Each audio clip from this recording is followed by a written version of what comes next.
ambulan. Pagpabalik yung driver naman, siya na naman. Wala! Brother! Siya yung nag-ano sa'yo? Ha? Siya yung nag-ano sa'yo? Nang Juji ba? Nuntog na siya ng bulay. Nakatalikod daw siya, nakasakay sa motor. Paano ka pwede doon? Eh, may dura kang bakla ka, nakaupo ka sa motor, pwede ka. Paano yan? Nakapati ako na emi mo, emi dura lang ako, emi mo pa ako, bakla ka.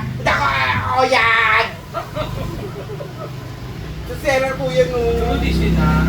Oo nga, imaginin mo ha, paano kakatutin yan ng bulay, nakaupo ka, hindi ka naman nakatuwag.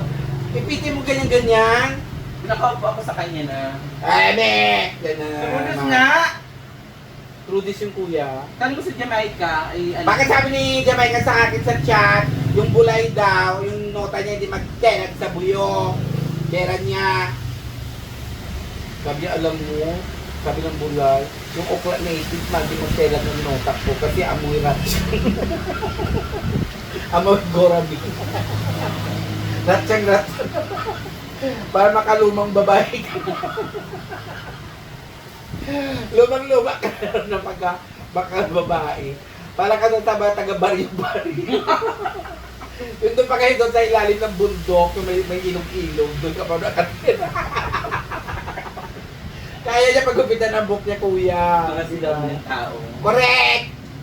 Yung parang ano ka ng mga batak.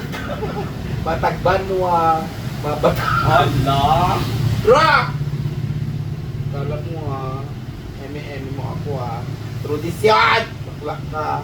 Nakakontent ka pa naman kay kuya. Mainit yan dahil lahat ng viral ka.